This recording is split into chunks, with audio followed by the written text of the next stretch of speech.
저는 맨해튼 상류층의 상징, 로엘 가문의 딸 엘리자베스입니다. 하버드 입학은 예정된 미래였고 제 삶엔 늘 확신과 명확함만 존재했어요. 그런데 단 일주일 한국에서 보낸 그 시간이 제 인생을 완전히 바꿔버렸습니다. 이제 저는 하버드를 거부하고 한국 대학을 선택하려 합니다. 맨해튼의 특권층 딸이 한국행을 선언하기까지 무슨 일이 있었던 걸까요?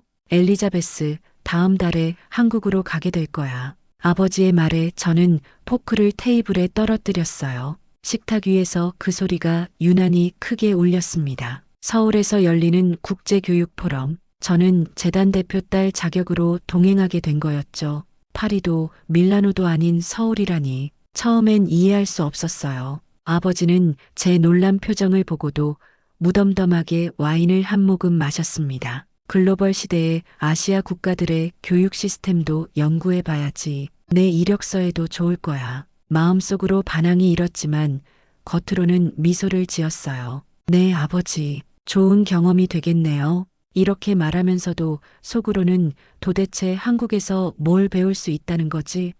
하는 의문이 가득했답니다. 맨해튼의 제 삶은 완벽했습니다. 브라이언은 세계적 펀드 회장의 아들이고 제시카는 전 유엔 대사의 딸이죠. 우리는 여름 휴가지를 통해 서로의 계급을 판단하곤 했어요. 제 성적은 늘 최상위, 드레스는 오투쿠티르, 주말은 필라델피아 별장에서 보냈습니다. 한국? 거기 교육은 시험 지옥이라던데. 친구 케이틀린의 말에 저도 고개를 끄덕였어요. 케이틀린은 레티모어 갤러리 상속녀로 제 가장 가까운 친구였죠. 우리는 하버드, 프린스턴이 전부라고 믿고 있었거든요. 엘리자베스, 아버지가 이상한 곳에 보내신다며? 제시카가 제 옆에 앉으며 물었어요. 스타벅스의 창가 자리. 그곳에서 우리 셋은 매주 토요일 점심을 함께 했습니다. 진짜 미치겠어. 한국이래. 아시아 어딘가. 저는 눈을 굴리며 대답했죠. 일주일이나 거기 있어야 한대. 제시카와 케이틀린은 서로 눈빛을 교환했어요. 불쌍해라. 쇼핑도 제대로 못하겠네. 저는 라떼를 한 모금 마시며 말했습니다. 괜찮아. 하버드 서류에 국제 경험 하나 더 추가되는 거지. 아, 맞다. 다음 주 파티는 어디서 하기로 했더라? 이야기는 다시 우리의 익숙한 세계로 돌아왔어요. 파티 장소, 드레스 코드, 그리고 누구를 초대할지. 우리의 대화는 늘 이런 식이었죠. 어머니는 종종 말씀하셨어요. 엘리자베스, 너는 우리가 만든 세계 위에 서 있는 거야. 그 말의 무게를 이제야 깨닫게 될 줄은 몰랐습니다. 출발 전날 밤, 저는 제 방 창문에서 맨해튼 야경을 내려다봤어요. 반짝이는 불빛들 사이로 보안 카메라와 경비원들이 보였죠. 화려함과 불안함이 공존하는 저희만의 세상이었습니다. 모든 것이 예측 가능했지만 그 안에서 저는 숨이 막히는 듯 했어요. 퍼스트 클래스에 앉아 맨해튼의 야경을 보며 생각했어요.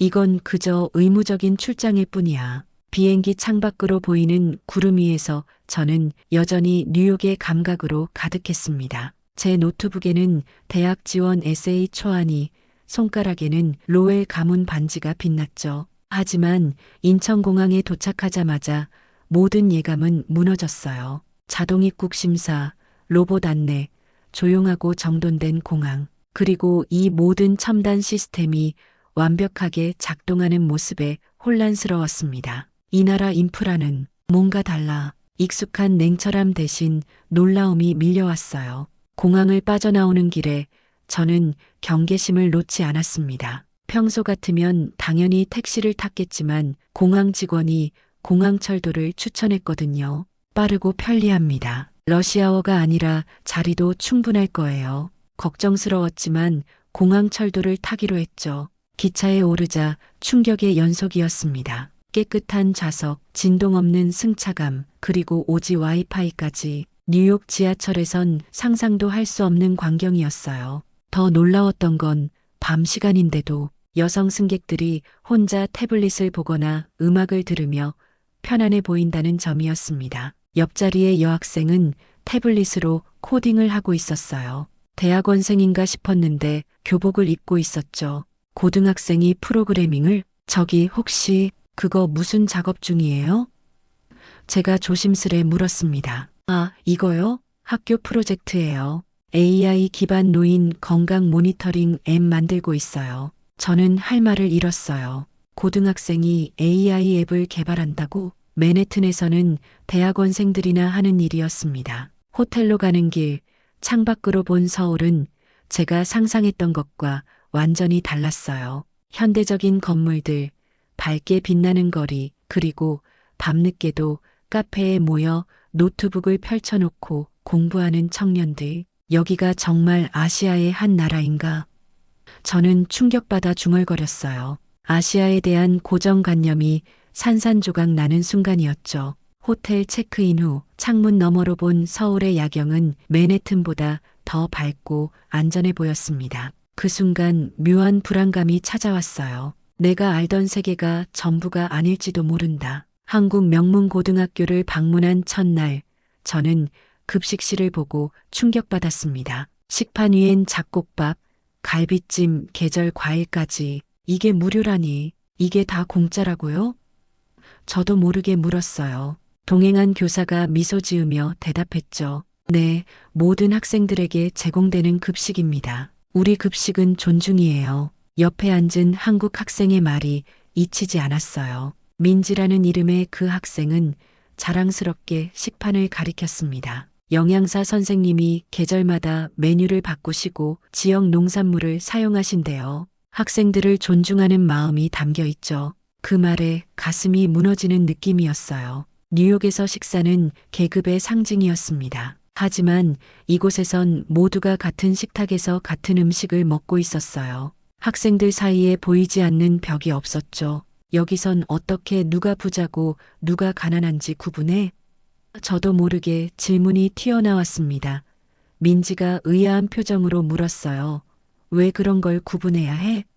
제 얼굴이 화끈거렸어요. 그 순간 제가 얼마나 피상적인 가치에 사로잡혀 있었는지 깨달았습니다. 여기 학생들은 브랜드가 아닌 생각의 깊이로, 가방값이 아닌 행동의 가치로 서로를 존중하고 있었어요. 급식을 다 먹고 나오며 문득 깨달았습니다. 제가 먹던 비싼 런치박스보다 이 식판에 담긴 음식이 훨씬 인간을 존중한다는 거요. 평등하게 분배된 음식, 그것은 단순한 식사가 아닌 사회의 태도였어요. 그날 저녁 호텔방에서 맨해튼 친구들과 영상통화를 했어요. 믿을 수 없어. 여기 급식이 정말 좋아. 말하는 순간 케이틀린의 비웃는 표정이 화면에 비쳤죠. 학교 밥이라고? 엘리자베스, 너 괜찮아? 한국 가서 뭐가 바뀐 거야? 그 말에 분노가 일었지만 애써 웃어넘겼어요. 하지만 통화를 끊고 나니 혼란스러운 감정이 밀려왔습니다.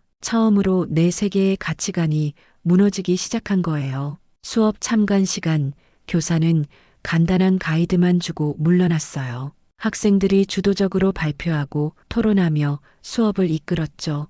애플의 공급망 변화에 대해 발표하겠습니다. 이게 고등학교 수업이라니. 자료, 표현력, 영어 실력까지 모든 게 충격이었습니다. 첫 발표자인 준호는 글로벌 기업의 공급망 전략을 분석하며 자신만의 견해를 당당하게 펼쳤어요. 이것은 단순한 요약이 아니라 비판적 사고였습니다. 맨해튼의 우리 학교에서는 선생님 의견에 맞추거나 교과서 내용을 반복하는 것이 좋은 학생의 기준이었어요. 질문 있으신가요? 준호가 발표를 마치고 물었을 때 교실은 순식간에 토론장으로 변했어요. 학생들은 서로 의견을 주고받으며 각자의 생각을 펼쳤습니다. 중국에서 베트남으로 생산기지를 옮기는 건 단기적으론 비용 증가가 있지만 장기적으론 정치적 리스크를 분산할 수 있다고 봐요. 하지만 베트남의 인프라가 중국만큼 발달하지 않았잖아. 그럼 물류 비용이 더 들지 않을까? 제 가슴이 빠르게 뛰기 시작했어요. 이런 토론은 뉴욕에서 대학원 수준이었습니다. 그중 한 학생은 저를 향해 질문을 던졌죠. 엘리자베스는 미국의 공급망 정책 변화에 대해 어떻게 생각해요? 그 순간 평소 말 잘한다던 제가 입을 떼지 못했어요. 저는 단지 교수님 의견을 반복하거나 시험을 위해 암기하는데 익숙했을 뿐이었습니다. 스스로 생각하고 토론하는 법을 제대로 배운 적이 없었죠. 얼굴이 뜨거워졌어요. 교실이 조용해졌고 모든 시선이 저에게 쏠렸습니다. 수업이 끝난 후 발표했던 준호가 다가왔어요. 괜찮아. 다음엔 더 잘할 거야. 준호의 말에 제 눈에 눈물이 고였습니다. 맨해튼에서 이런 실패는 치명적이었겠지만 이곳은 달랐어요. 너희들은 어떻게 이런 생각을 할 수 있어? 어떻게 교과서를 넘어서? 우리는 답을 외우는 게 아니라 질문하는 법을 배우거든. 특히 딱 떨어지는 답이 없는 문제들에 대해서. 준호의 말이 제 마음에 박혔어요. 복도를 걸으며 저는 또 다른 충격적인 장면을 목격했습니다. 학생들이 자율적으로 스터디 그룹을 만들어 공부하고 있었어요. 선생님이나 과외 교사 없이 서로 가르치고 배우는 모습이었죠. 너희는 항상 이렇게 자발적으로 공부해? 물었더니 민지가 당연하다는 듯 대답했어요. 물론이지. 선생님이 감시해서가 아니라 우리가 배우고 싶어서 하는 거야. 그 말이 제 가슴에 진동을 일으켰어요. 이것이 진정한 교육이 아닐까? 외부의 압력이나 대학 입학을 위한 게 아닌 스스로 원해서 배우는 것. 왜 맨해튼에서는 이런 교육을 경험해 본 적이 없었을까요? 서울의 밤은 환하고 활기찼어요. 혼자 편의점 가는 여성들, 노인들의 밤 산책. 그 모습이 충격적이었습니다. 혼자 나와도 괜찮아요? 호텔 근처 카페에서 만난 민지에게 물었어요. 민지는 이상하다는 듯 쳐다봤죠. 왜요? 밤에 혼자 다니면 안 되나요? 미국에선? 제 대답을 듣고 민지는 놀란 표정을 지었어요. 맨해튼에서는 밤에 혼자 다니지 않는다고요? 택시도 함부로 타지 않는다고요? 당연하지. 특히 여자라면. 제 말에 민지는 고개를 갸웃했습니다. 우리는 함께 거리를 걸었어요. 밤 10시가 넘었는데도 거리는 사람들로 북적였고 가게들은 여전히 문을 열고 있었습니다. 더 놀라운 건 청년들이 거리의 공공 와이파이를 이용해 노트북으로 작업하는 모습이었어요. 여기 공공 와이파이도 빠르네요. 제가 놀라며 말했어요. 당연하죠. 디지털 인프라는 기본 인권이나 마찬가지예요. 누구나 접속할 수 있어야 하니까요. 그 말에 제 생각이 흔들렸습니다. 맨해튼에서는 인터넷 접속도 경제력에 따라 차등화된 서비스였는데 여기서는 기본권이라니. 갑자기 핸드폰이 울렸어요. 뉴욕에서 들려온 뉴스 속보. 고등학교 총기 사건 제 손에서 핸드폰이 미끄러졌습니다. 괜찮아? 민지가 걱정스레 물었어요. 진짜 위험한 곳은 여기가 아니라 내가 사는 곳이야. 제 목소리가 떨렸어요. 우리는 뉴욕이 세계 최고라고 배웠는데 이곳이 더 안전하고 더 평등하고 더 인간다워. 민지는 잠시 침묵했다가 물었습니다. 인간다운 게 뭐라고 생각해? 그 질문에 가슴이 철렁 내려앉았어요. 저는 한 번도 그런 생각을 해본 적이 없었습니다. 맨해튼에서 우리는 성공, 부, 명성에 대해 이야기했지 인간다움에 대해선 생각해 본 적이 없었어요. 그날 밤 한 카페에서 혼자 공부하던 여학생이 저에게 와 말했어요. 외국분이시죠? 서울 어때요? 저는 그 물음에 잠시 말이 막혔어요. 나도 모르게 이렇게 대답했거든요. 너무 존엄해요. 그 말은 단순히 도시의 모습을 의미한 게 아니었습니다. 이곳에서 사람들이 서로를 대하는 방식, 공간을 공유하는 방식, 그리고 개인의 자유와 안전을 존중하는 방식에 대한 감탄이었죠. 호텔로 돌아오는 길, 저는 문득 뉴욕의 화려함이 얼마나 허상인지 깨달았어요. 맨해튼의 불안함, 경계심, 그리고 차별. 여기선 그런 것들로부터 자유로운 인간으로 존재할 수 있었습니다. 남대문 시장에서 만난 떡볶이 할머니는 매운 걸 못 먹는 저에게 안 매운 김치볶음밥을 덤으로 주셨어요. 서비스야, 아가씨 몸에 좋아.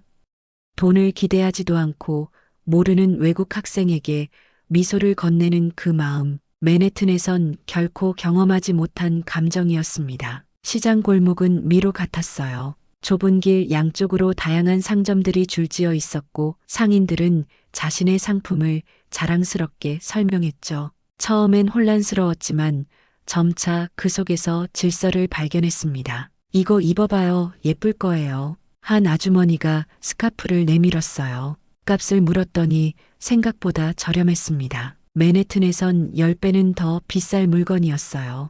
흥정하려고 했는데 아주머니가 웃으며 말했죠. 외국인한테는 원래 가격 그대로예요. 속이면 안 되지. 놀라웠어요. 뉴욕에선 외국인 관광객에게 바가지를 씌우는 게 당연했거든요. 하지만 이곳 상인들은 오히려 정직함을 자랑스러워했습니다. 시장을 구경하다 한 디지털 상점에 들어갔어요.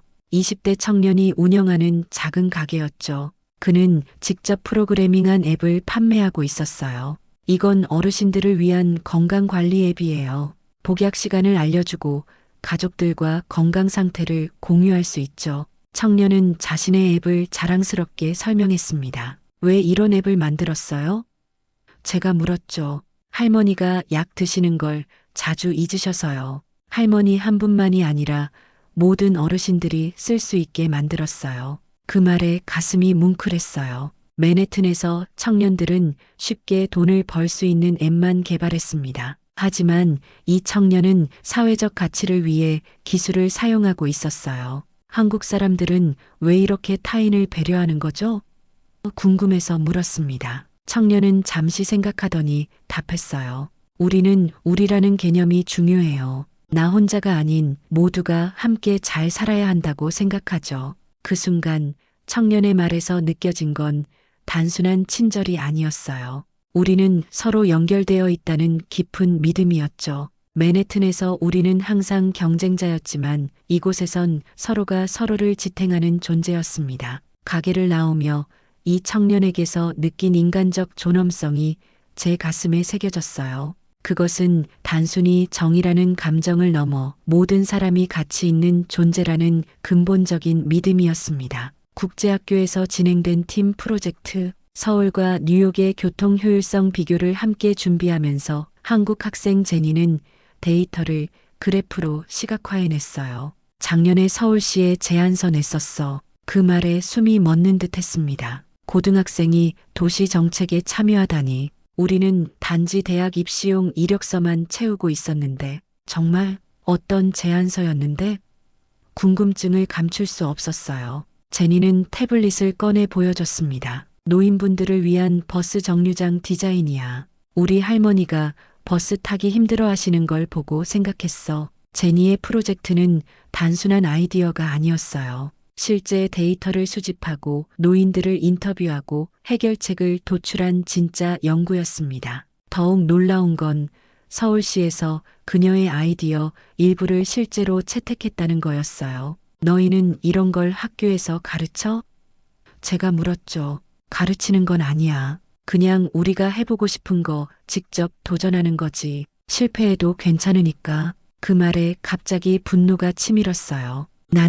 우리는 실패하면 안 돼. 항상 완벽해야 해. 제니는 저를 자세히 바라봤어요. 그렇게 살면 정말 피곤하겠다. 완벽한 사람은 없는데 우리 팀의 다른 멤버들도 각자의 역할에 최선을 다했어요. 민수는 교통 데이터를 분석하고 지민이는 발표 자료를 디자인했죠. 저는 뉴욕의 사례를 정리했습니다. 팀워크가 자연스럽게 이루어지는 모습이 충격적이었어요. 맨해튼에서 팀 프로젝트는 항상 경쟁이었습니다. 누가 더 좋은 대학에 갈지 서로 견제하는 분위기였죠. 하지만 이곳에선 모두가 함께 성장하는 것을 목표로 했어요. 저녁 무렵 제니가 저를 근처 청년 창업 공간으로 데려갔습니다. 대학생들과 청년들이 모여 스타트업을 운영하는 곳이었어요. 한쪽에선 환경 문제를 해결하는 앱을, 다른 쪽에선 노인 돌봄 로봇을 개발하고 있었죠. 여기 청년들은 돈만 줬지 않아? 제가 물었어요. 돈도 중요하지만 사회 문제를 해결하는 것도 가치 있는 일이라고 생각해. 제니의 대답이 제 머릿속을 흔들었습니다. 프레젠테이션이 끝난 뒤 제니는 물었어요. 엘리자베스, 한국에서 가장 놀란 게 뭐야? 저는 대답하지 못했습니다. 왜냐하면 모든 게 다 충격이었거든요. 카페에 앉아 우리는 오랜 시간 이야기를 나눴어요. 제니는 자신의 꿈에 대해 말했고 저는 처음으로 누군가에게 제 불안을 털어놓았습니다. 사실 하버드에 가야 한다는 압박감이 너무 커. 내가 정말 원하는 게 뭔지도 모르겠어. 제니는 조용히 들어주다가 말했어요. 엘리자베스, 내가 진짜 하고 싶은 게 뭐야? 그 질문에 대답할 수 없었습니다. 제가 진짜 하고 싶은 거? 그건 한 번도 스스로에게 물어본 적 없는 질문이었어요. 제 인생은 항상 다른 사람들의 기대에 맞춰져 있었습니다. 모르겠어. 솔직히 대답했어요. 그럼 알아내야 할 시간이야. 제니의 말이 제 마음 깊숙이 박혔습니다. 그날 밤 창문 너머로 서울의 불빛을 바라보며 생각했어요. 이곳에서 만난 사람들은 자기 자신을 위해 살고 있었습니다. 하지만 이기적인 방식이 아닌 타인과 사회를 생각하는 방식으로요. 그들의 삶엔 진정한 목적과 의미가 있었어요. 나는 누구지? 처음으로 제 자신에게 물었습니다. 맨해튼 집 식탁. 어머니는 말했어요. 하버드 얼리 디시전 준비해야지. 저는 말했습니다. 저 한국대학도 진지하게 생각하고 있어요. 정적? 그리고 아버지의 격앙된 목소리. 그 나라가 아이비리그보다 위라고 생각하나? 식당에 무거운 침묵이 내려앉았어요. 어머니는 포크를 내려놓았고 아버지는 믿을 수 없다는 표정으로 저를 쳐다봤습니다. 위, 아래의 문제가 아니에요. 제가 말했어요. 다른 방식의 교육, 다른 가치관을 배우고 싶어요. 엘리자베스, 아버지가 날카롭게 말했어요. 우리 가문은 3대째 하버드를 나왔어. 내 미래는 거기에 있어. 어떤 용기가 솟아올랐어요. 그건 아버지의 미래였지 제 미래가 아니에요. 넌 지금 사서 고생하겠다는 거야? 한국에서 뭘 배울 수 있다고 생각하는데? 어머니가 물었습니다. 그곳에서 저는 존엄함을 배웠어요. 제 목소리가 떨렸어요. 사람이 어떻게 존중받으며 살아가는지, 공동체가 어떻게 서로를 지탱하는지, 그리고 진정한 교육이 무엇인지를요. 아버지가 테이블을 내리쳤어요. 하버드를 거부한다면 우리의 지원도 끊을 거야. 숨이 멎는 순간이었습니다. 이것은 단순한 위협이 아니라 제 인생에 대한 최후 통첩이었어요. 하지만 이상하게도 두렵지 않았습니다. 그래도 제 결정은 변하지 않아요. 한국에서 배우고 싶어요. 아버지는 자리를 박차고 일어났고 어머니는 눈물을 글썽였어요. 하지만 제 마음은 이미 정해져 있었습니다. 그날 밤 저는 창밖을 오랫동안 바라봤어요. 반짝이는 불빛이 아름답던 맨해튼. 하지만 이제는 그 불빛보다 서울의 따뜻함과 존중이 그리웠습니다. 노트북을 켜고 서울대학교 국제학부 지원서를 작성하기 시작했어요. 잘 될지 확신할 수 없었지만 처음으로 제 삶의 주인공이 된 것 같았습니다. 친구들에게 문자를 보냈어요. 하버드 지원 안 할 거야. 곧바로 케이틀린에게서 전화가 왔습니다. 엘리자베스, 너 미쳤어? 뭐가 어떻게 된 거야? 깊게 숨을 들이마시고 대답했어요. 세상은 우리가 알던 것보다 훨씬 넓어. 나는 다른 길을 가보려고 해. 로엘가의 딸이 어떻게 이럴 수 있어?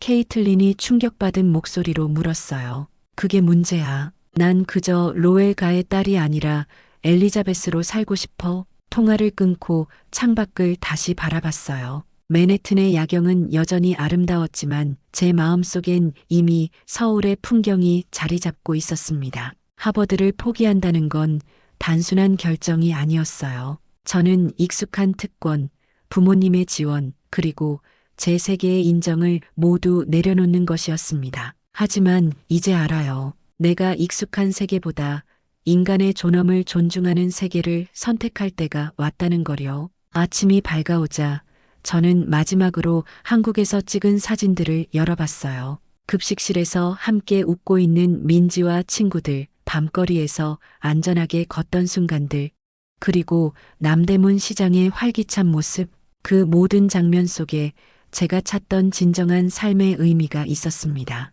그 순간 제 마음은 다시 서울로 향해 있었어요. 그 따뜻한 급식실, 환한 밤거리, 정이 넘치던 시장, 그리고 사람의 존엄함이 살아 숨쉬는 교실로요.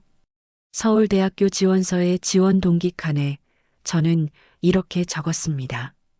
저는 단순히 성공하기 위해서가 아니라 인간답게 살기 위해 배우고 싶습니다. 단순히 성공하기 위해서가 아니라 인간답게 살기 위해 하버드 대학교를 포기하고 한국의 서울대학교를 선택한 엘리자베스의 용기 있는 선택을 존중합니다. 엘리자베스가 한국의 인프라를 누리고 진정한 삶의 의미를 찾고 자신을 발견해 나가기를 바랍니다. 구독과 좋아요는 사랑입니다.